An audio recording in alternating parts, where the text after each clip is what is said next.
ஸ்ரீமதே ராமானுஜாய நமः. ஸ்ரீமன்னாராயணா சரணம். ஸ்ரீமன்னாராயணா சரணம் சத்சங்கத்திற்கு அனைவரையும் வரவேற்கிறோம். சரணாகதி சாஸ்திரம், அதை மிக தெளிவாக மிக சுலபமாக நமக்கு, அதாவது ஒரு குறிப்பிட்ட பிரிவினருக்கு மட்டுமல்லாமல் எல்லோருக்கும் பயன்படுத்தும்படி நாம் வழங்கி வருகிறோம்.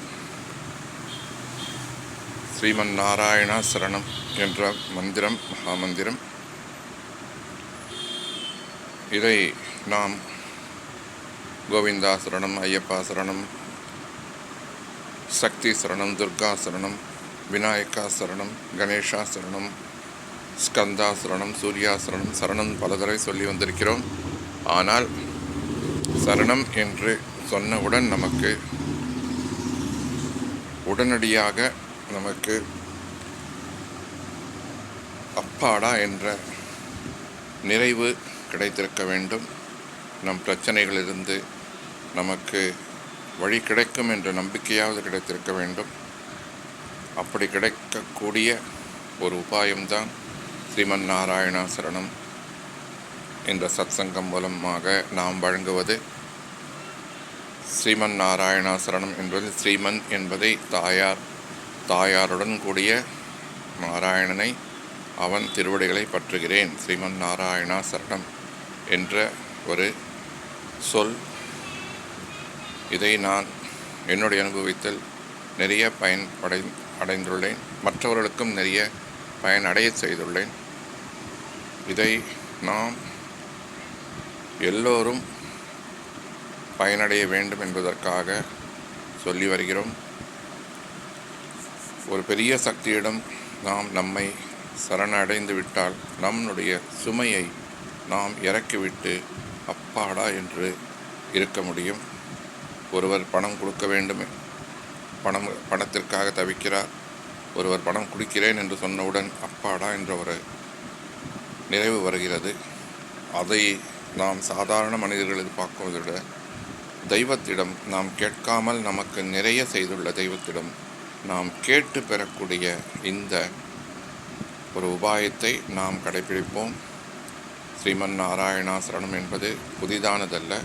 திரௌபதி, கஜேந்திரன், விபீடனர், அர்ஜுனன் போன்றவர்கள் வரை நாம் நிறைய உதாரணங்களை சொல்லலாம். மற்ற எல்லா பக்தி பாதைகள் விட இந்த நாமசரணம் சொல்வது மிகவும் எளிதானது, சுலபமானது. சுய பரிகாரம், நாமே நமக்கு செய்து கொள்ள வேண்டிய சுலபமான பரிகாரம். இதை மிகவும் சுலபமாக நாம் புரிந்து கொள்ளக்கூடிய அளவில் சொல்லக்கூடிய வழி இருக்கிறது. அதை நாம் ஒவ்வொன்றாக பார்ப்போம். ஸ்ரீமன் நாராயணா சரணம் என்ற இந்த பாதையில் சாஸ்திரத்தில், சரணாகதி சாஸ்திரத்தில் சொன்னது போல் 5 அங்கங்கள் உள்ளன. முதலில் கார்பண்யம். நம்மிடம் எந்த விதமான நம்மளுடைய சக்தி, நம்மளுடைய முயற்சி எதுவுமே கிடையாது. நாம் முழுவதுமாக நாம் பலமிழந்தவங்க. நம்மை காப்பாற்றிக்கொள்ள நமக்கு பலமில்லை. நாம் தெய்வத்திடம் மட்டும்தான் சரணடைய முடியும். தெய்வம்தான் நம்மை காப்பாற்ற முடியும் என்ற ஒரு உறுதியை கொள்ள வேண்டும். இதுதான் கார்பண்யம். இது நம்மளுடைய பலவீனத்தை நாம் பெரிய சக்தியிடம் முழுமையாக ஒப்படைக்க வேண்டும். இது சுலபமாக செய்யக்கூடிய ஒரு முதல் அங்கம். இரண்டாவது அங்கம் ஆனுகூல்ய சங்கல்பம். அதாவது தெய்வம் நம்மளை காக்க வரும்போது நாம் எந்த நிலையில் நாம் இருக்க வேண்டும் என்பது. இது நாம் நம்முடைய அனுபவத்தை கொண்டு சுலபமாக தெளிவாக புரியும்படி சொல்ல முயல்கிறோம். நாம் முதலில் உண்மையாக இருக்க வேண்டும். நம்பரையில் உண்மையாக இருக்க வேண்டும். நமக்கு நல்லதோ தீயதோ பிறர் தரவாரா, இந்த விஷயத்தை நாம் தெள்ளத் தெளிவாக புரிந்து கொள்ள வேண்டும். நல்லதை விடுவோம், தீயவை நமக்கு வரும் பிரச்சனைகளுக்கு நாம் எந்த விதத்திலேயாவது நாம் பங்கு கொண்டிருக்கிறோமா என்பதை நாம் ஆராய வேண்டும். கண்டிப்பாக ஒரு சிறிதளவாவது நாம் நம்முடைய பங்கு நம் பிரச்சனைக்கு காரணமாக இருந்தே தீரும். அப்படி இல்லாமல் எந்த பிரச்சனையும் நம்மை தேடி வராது. அதேபோல் எந்த பிரச்சனையும் ஒரு தீர்வுடன் தான் தோன்றும். அந்த தீர்வை பற்றி பிறகு பார்ப்போம். முதலில் நம்மளுடைய தவறை, நம்மளுடைய பங்கை, பிரச்சனையின் பங்கை நாம் உணர வேண்டும். அதை நாம் தனிமையில் அமர்ந்து யோசித்தால் புரிந்துவிடும். ஆனால் இதற்கு நமக்கு மனத்தெளிவு, துணிவு வேண்டும்.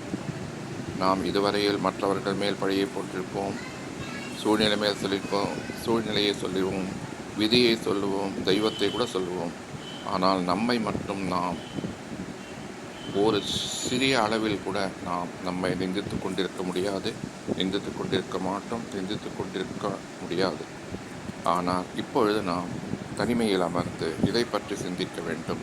நாம் எந்த வகையிலாவது நம் பிரச்சனைக்கு காரணமாக இருந்திருக்கிறோம். அதை ஒரு வெள்ளைத்தாளில் பெருமாளுக்கு என்று எழுதி தொடங்கி அந்த தவறுகளை பட்டியலிட்டு மீண்டும் அந்த தவறுகள் நடவாமல் பார்த்துக்கொள்வோம் என்று உறுதியளித்து நாம் சரணாகதி பற்றினால் நாம் கண்டிப்பாக வெற்றி அடைவோம். அதன் பிறகு மூன்றாவது பிரதிகூல்ய வர்ஜனம், அதாவது தெய்வம் நம்மை காக்க முடிவெடுத்து விட்டதால் தான் நமக்கு இந்த நாமாசரணம் உபாயம் கிடைத்திருக்கிறது.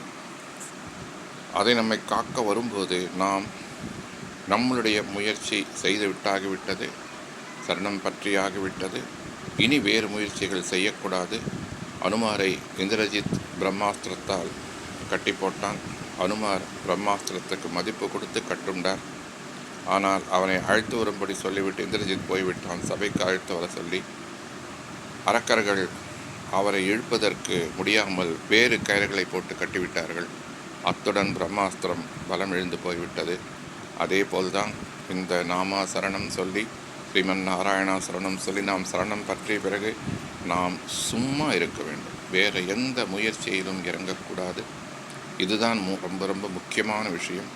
இதை செய்து திரும்பியும் வேறு ஏதாவது பரிகாரம், வேறு ஏதாவது நவக்கிரகம், வேறு ஏதாவது சாந்தி, இதுபோல் எந்த விதமான முயற்சிகளும் இறங்கக்கூடாது. பிரதிகூலம்னு தான் இதுக்கு பெயர். நாம் பிரதிகூலத்தை நாம் தவிர்க்க வேண்டும், விர்ஜனம் பண்ண வேண்டும். இது ரொம்ப முக்கியமானது. நான்காவது மகாவிஸ்வாசம். மகாவிஸ்வாசம் என்றால் முழு நம்பிக்கை. தெய்வத்திடம் மட்டும்தான் நம்மை காக்கக்கூடிய சக்தி இருக்கிறது என்ற நம்பிக்கை. இது லேசில் வராது. தர்மருக்கும் திரௌபதிக்கும் கூட கடைசி நேரத்தில் தான் கையை முழுவதுமாக தூக்கிவிட்டு கோவிந்தா சரணம் என்று அலறினார்கள், காக்கப்பட்டார்கள்.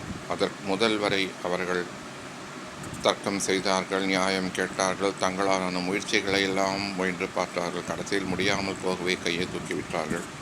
ஆனால் உத்திரை, அவருடைய மருமகள், திரௌபதியுடைய மருமகள், அபிமன்யுவின் குழந்தை அஸ்வத்தாமனால் தகிக்கப்படுகிறது. அவள் உடனடியாக நேரடியாக கண்ணனிடம் வந்து கண்ணன் திருவடி பற்றுகிறாள்.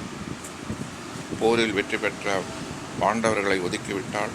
கண்ணன் ஒரு கால் தேரில் ஒரு கால் தரையில் வைத்து துவாரகாவுக்கு கிளம்பி கொண்டிருக்கிறான். அப்பொழுது வந்து பாகி பாகி மகா யோகின் ரக்ஷ கர்ப்பரக்ஷ ஜனார்தனான் கேட்கிறான். உடனடியாக கண்ணன் விஷ்ணுவாக சதுர்புஜங்களோடு சுதர்சனத்தோடு அவள் கர்ப்பத்தில் பிரவேசித்து அந்த சிசுவை காக்கிறார்.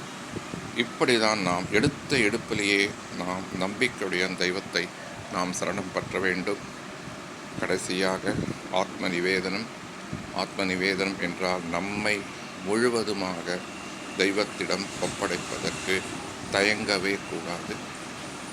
அப்படி சரணம் என்று பற்றிவிட்ட பின் நாம் அவனுக்கு சரணம் அடைந்து விட்டோம் என்ற நம்பிக்கையில் இருக்க வேண்டும். இதுதான் ஆத்ம நிவேதனம். பரமாத்மாவுக்கும் ஜீவாத்மாவுக்கும் நடக்கும் திருக்கல்யாணம் இது. நாம் நம்மை இழந்து விடுகிறோம், நாம் அவனில் கலந்து விடுகிறோம். இந்த சரணாகதி மூலம் நம் ஆத்மா அவனை அடைந்து விட்டது என்றது இப்பொழுதே நமக்கு அடைந்து விட்டது என்று நாம் நம்பலாம். ஏனென்றால் நம் பொறுப்பை முழுவதுமாக அவன் எடுத்து கொண்டு விட்டான். இனி நடப்பதெல்லாம் அவனிஷ்டம் என்றான பிறகு நாமே இல்லை, நடப்பதெல்லாம் அவன்தான், அவனுடைய இஷ்டம்தான். இதுதான் ஆத்ம நிவேதனம். இந்த சரணாகதி மார்க்கத்தை சுலபமாக நாம் அனைவரும் கைக்கொள்ள வேண்டும்.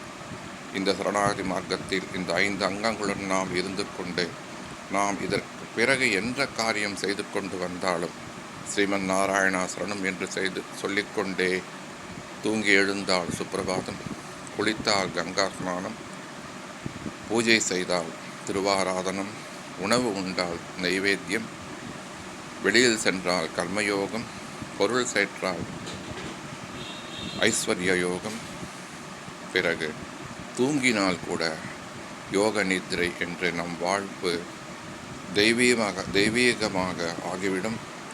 அதன் பிறகு நாம் மீண்டும் பிறப்பில்லாமல் தெய்வத்துடனே இருந்து விடுவோம். நம் மூச்சாகவே இந்த ஸ்ரீமன் நாராயணா சரணம் என்ற மந்திரம் இருக்க வேண்டும். நமக்கு மட்டுமல்ல, சிவனே சரணம், முருகா சரணம், ஐயப்பா சரணம், துர்கா சரணம், சூர்யா சரணம் என்று சரணம் சொல்பவர்களும் இந்த மனப்பான்மையோடு சரணம் சொல்ல வேண்டும். மற்ற மதத்தினர் கூட அவர்கள் கடவுளுடைய திருவடிகளை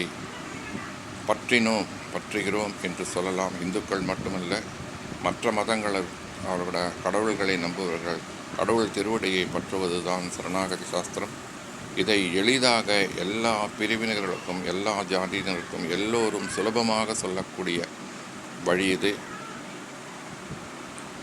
எங்கள் வைணவர்களுக்கு இது சில சடங்குகள், சில அனுமதிகள், சில பரீட்சைகள்லாம் வைத்துதான் சொல்வார்கள். ஆனால் நம் போன்ற பாமர மக்களுக்கு, மற்ற பிரிவுகளுக்கு சுலபமாக கிடைக்கக்கூடிய இந்த உபாயத்தை பெருமானே தான் சொல்கிறான், பெருமானே தான் பதிகிறான், பெருமானே தான் ஒளிபரப்பு செய்கிறான். நீங்கள் இதை பயன்படுத்தி கொள்ள வேண்டும் என்று நான் மிகவும் மிகவும் தாழ்மையாக வேண்டுகிறேன். ஸ்ரீமன் நாராயணன் திருவடிகளே சரணம். ஸ்ரீமன் நாராயணா சரணம். ஸ்ரீமன் நாராயணா சரணம். ஸ்ரீமன் நாராயணா சரணம்.